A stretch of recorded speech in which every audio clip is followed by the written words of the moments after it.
It's all about you. It's all about you, baby. Stephen Mear has a glittering career as a dancer and choreographer, not just in the West End but worldwide. As with everyone, he has a story and background that has shaped him into what he is now. One of my favourite things that we discuss is how Stephen learned he was dyslexic, but not until he was 16, a scenario for so many people. Out of that came this extraordinary talent, and I have a strong belief that everyone has a special talent or passion for something and should never be written off because they have dyslexia or some other condition, in inverted commas. Even when life is straightforward, your talents can lay hidden, and helping others uncover their brilliance can often reveal your own. Nobody deserves to be written off as stupid or unintelligent. As we record this during COVID times, it's wonderful to hear how Stephen keeps his mental state and moves on quickly from adverse times, something we can all learn from. Or maybe that's just me. Let's go and listen.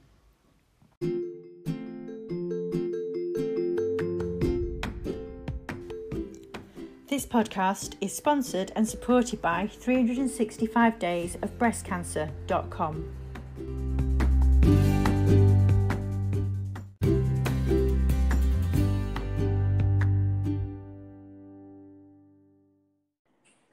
Welcome, Stephen Mear, to It's All About You, the podcast. Hi, Deborah.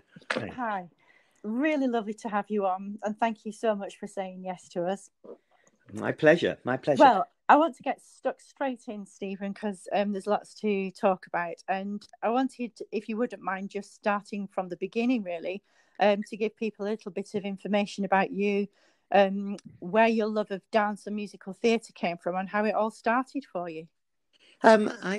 I went to a little dance school. Well, my mum was a teacher at a little dance school in Loughborough, and she just helped out. But I was 3, and I just used to run in and out the classes, and nobody ever stopped me, which was strange. And I think it carried on from there. So I learned to tap at the age of 3.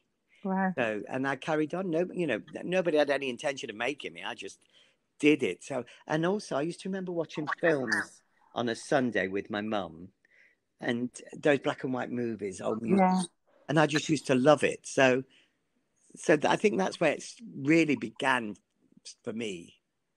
Well, I'm going off piste a bit here because I've watched those absolutely adorable clips of your mum. Oh, yeah. When you've been speaking to her outside the window during our COVID times, and how she just bursts into the best song you've ever heard.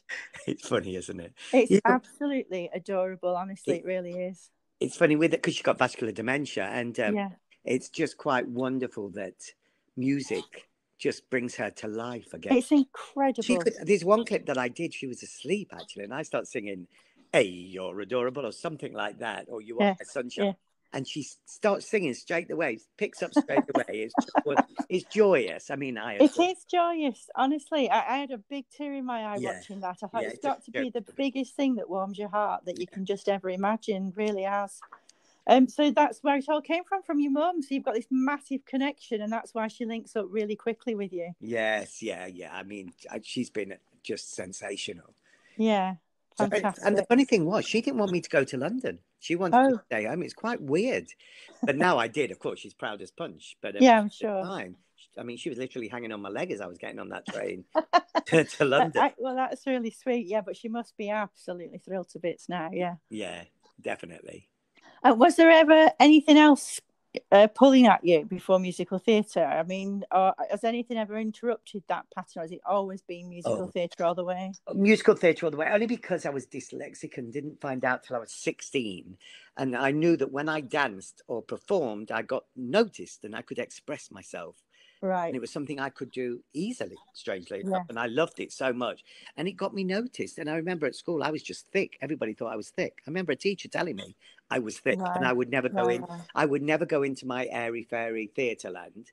You have to face reality. It was my maths. Oh no! It was my maths teacher, and in a way, I had to thank him because that made me determined to audition for London. So it's funny how things work, swings and roundabouts. It is what spurs you on, and how you can turn a negative into a super positive for yourself. Absolutely.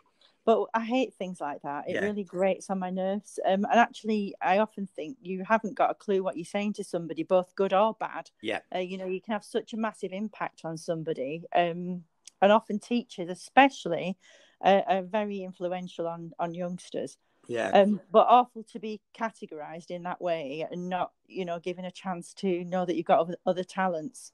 Yeah, I mean, I think in those days you could get away with it. You couldn't get away with it now. No. But I mean, at the time, I was convinced I was just thick or something was wrong. Oh, that's just rubbish. It was horrible, and but yeah. I had a talent that I could dance. So in a way, I did turn it into a positive and thought, right, damn you, I'm going to prove I can go to London. Yeah, and jumping in to what you love, and when you're dancing, you know that you're good at it and you feel at home there. That gives you everything, doesn't it? Yeah. So maths teacher can sod off, really. Yeah, absolutely. I mean, you know, it's like, thank God people can express themselves if they do have any difficulties. Yeah. All if it's through dance and music and singing and acting, it's just pure escapism. It's just wonderful. It is, I agree. And it is for the audience as well that watches. But, you know, I often think of people that have got various things, and there's always a nugget of gold in there if you're willing to look. There is. Absolutely. So now you worked in many West End shows before becoming a choreographer, which is what you do now. Yeah. What made you decide to change direction? Because, you know, you were singing and dancing all the way through. Yeah, I think my dance school, before I came to London, I started teaching. I took my teacher's TAP exam, and I remember I started teaching and choreographing then. But I went to college and I choreographed like numbers and assessments. But my ambition was to be a West End dancer. But it was strange thing. I just knew I wanted to choreograph. Even when I was in shows, I always watched how the choreographers worked, how they treated people was a massive thing for me. Yeah. Big IX, you know, because we had some choreographers that would yell, scream, and they just become a noise and didn't get really anything out of anybody apart from making them nervous wrecks. And then brilliant choreographers that were generous, and you would bend over backwards to do anything for them. So I kind of learned so much through watching choreographers. But I always wanted to choreograph, I think, once I got into shows. Well, I'm really interested in you saying that because I'm an ex-professional dancer. Right. And I remember a lot of people yelling and shouting. And as an adult, I've always thought, you know, how does that get the best out of people? I mean, like sometimes the tricks they played, like, you know, Jerome Robbins, never let the jets sit with the sharks, apparently, when they were rehearsing. Right. I mean, I kind of get that vibe if you want to, but then I just think I know I can get so much out of people.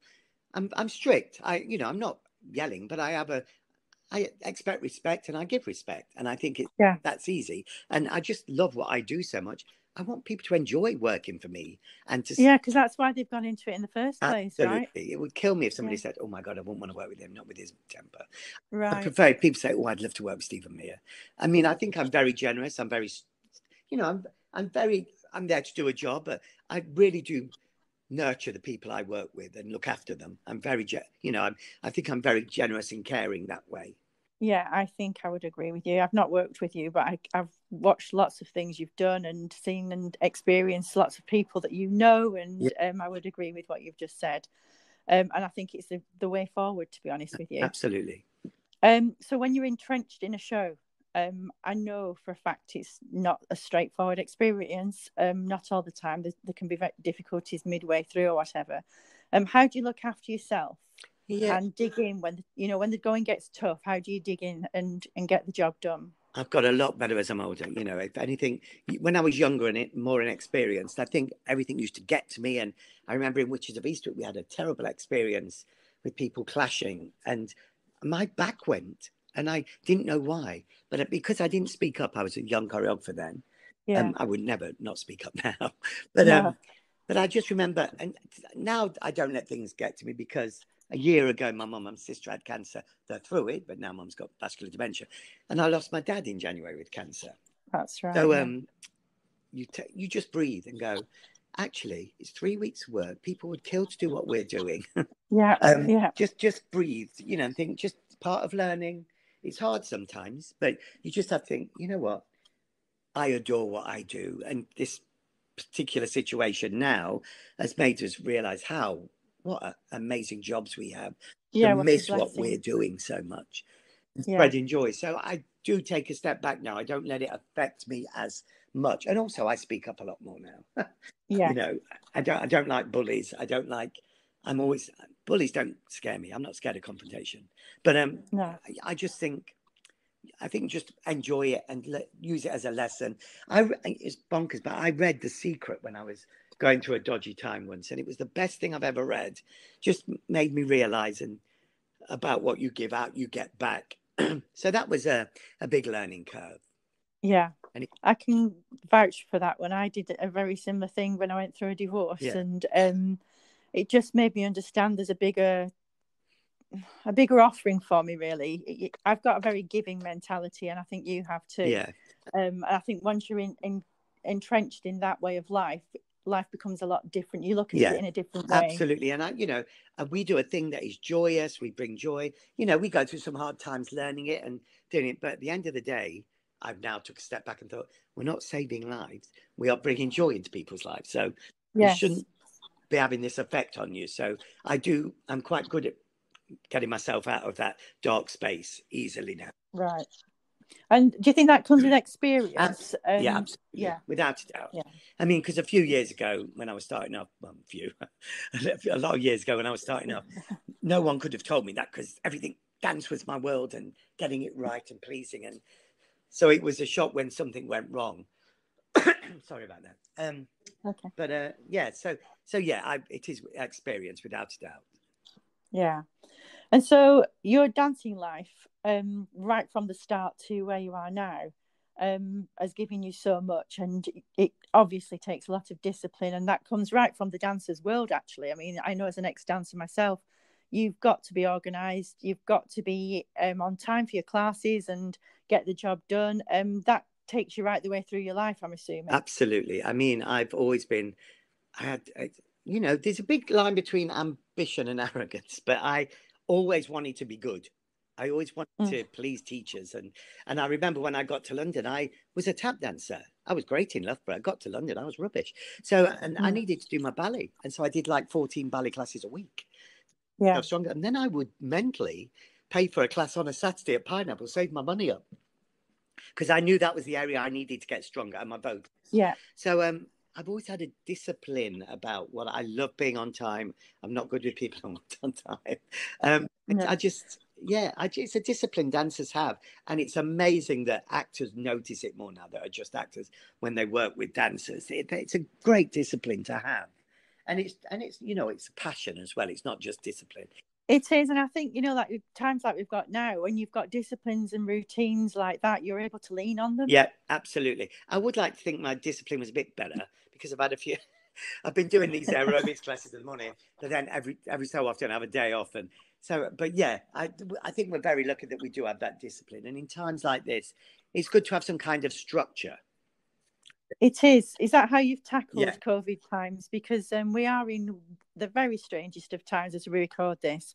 Have you found it tough going, or have you been happy in your own company, or how has it been for you? I think it's like everybody. My emotions have gone up and down. I mean, we do have a structure, which is good, and we've let it go. Like last week, we let it go, and I thought, that's it. We need to get it back, because I can't just sit around and mope.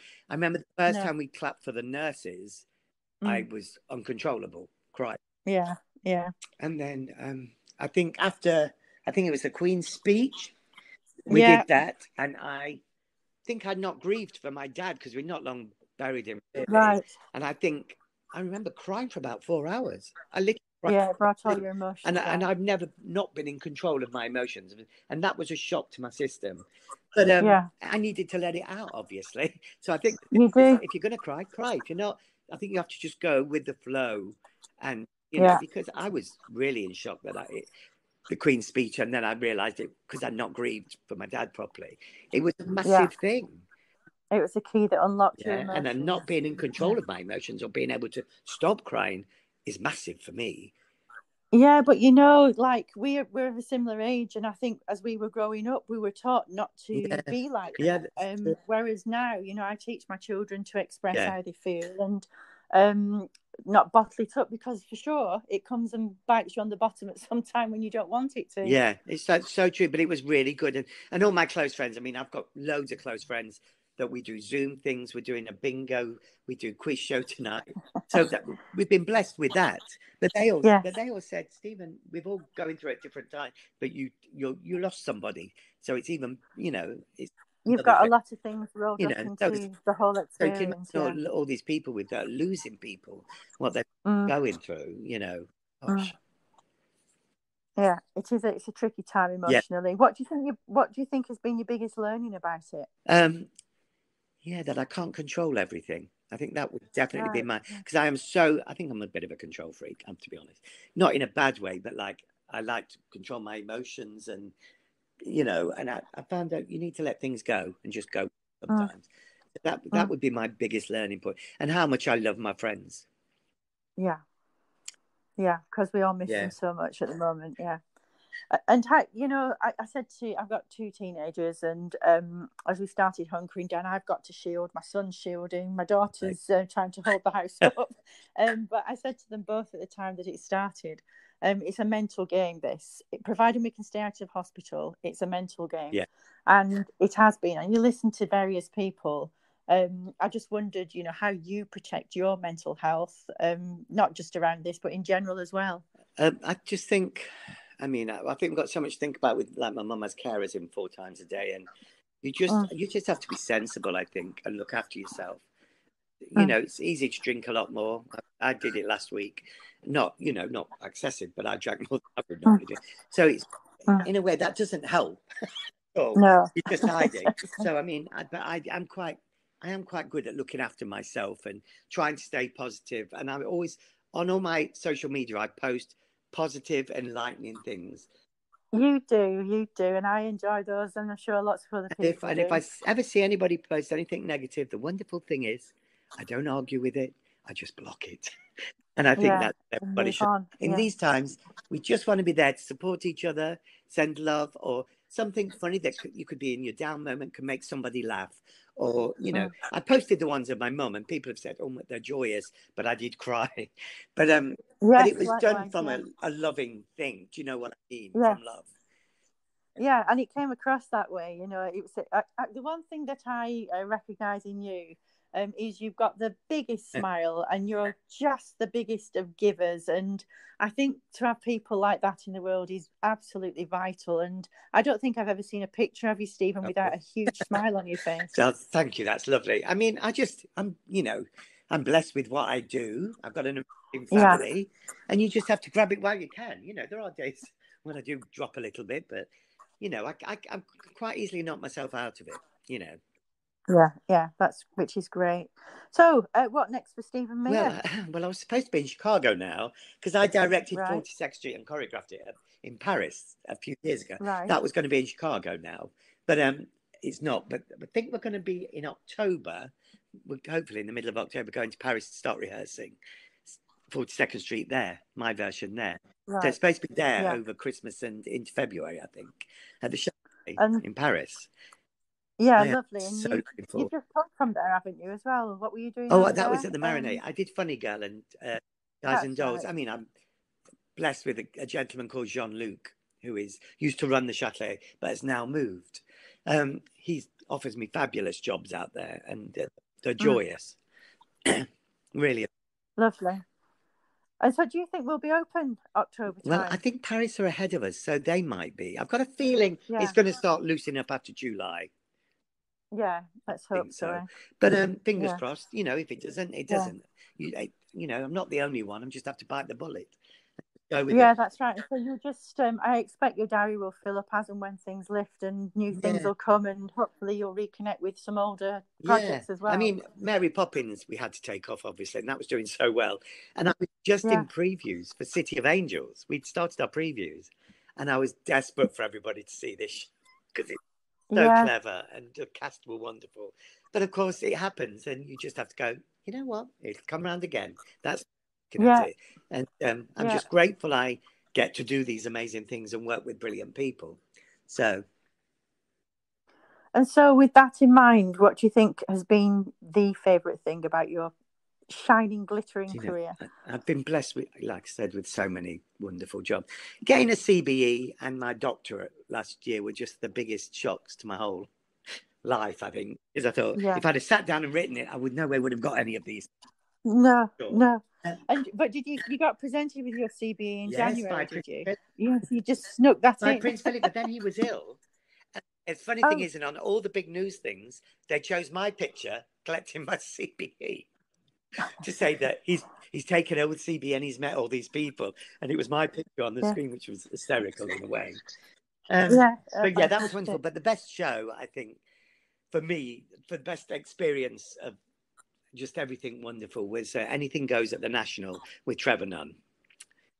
And I was young, and he was just leaving the National, and to take a chance on a young choreographer, he was just so generous and amazing. Yeah. So just going back to your choreography before we wrap up completely, you've always been into choreography and you were dancing. So how did the transition actually happen? Was it a gradual thing, or did you just make the choice? When I was doing Crazy for You, that was my last West End show I danced in when I was for Susan Stroman. I injured myself, ripped my calf, and I thought, well, I'm going to leave. So I gave my notice, but the woman that was looking after the show became pregnant, and Stro then offered me that job. So while I was recovering, I had I think I did 3 years there, but they let me do choreography like in repertory companies and leave. So that's when it all started. So it was really a great opportunity. I mean, talk about fate. That was meant to be, obviously. I think the hard thing was then saying to Stro at one point, I don't want to assist anymore. I want to choreograph, because she's like God. And but it, and Warren Carlyle took over, and so everything was worked for the right reason. So thanks to a guy called Mark Clemens giving me my first big tour, Soul Train, and it went into the West End, and it just went in for 8 weeks. That was my first West End show, and I luckily got nominated for an Olivier. Yeah. So that put me on the map. It doesn't make you any better, but it put me on the map. Well, yeah, it definitely puts you on the map, and people want more of you, don't they? And, like I said, I've done so many jobs that I'm so grateful for, and wonderful experience and people I've worked with in stars. I've been very blessed, but I love every second. Yeah, and you listening to this podcast, you love what you do. You love the people you work with. I mean, that's just a terrific place to be. Yeah, absolutely, without a doubt. Yeah, so no wonder you've always got a big smile on your face. Thank you. Yeah, true. Very true. Okay, well, listen, we're thrilled to bits that you took the time out to chat with us today. And, we look forward to the new productions that come up when we're able to step outside our front doors. And look forward to seeing your wonderful choreography. Oh, thank you. Lovely speaking to you. You too. Thanks very much, Stephen.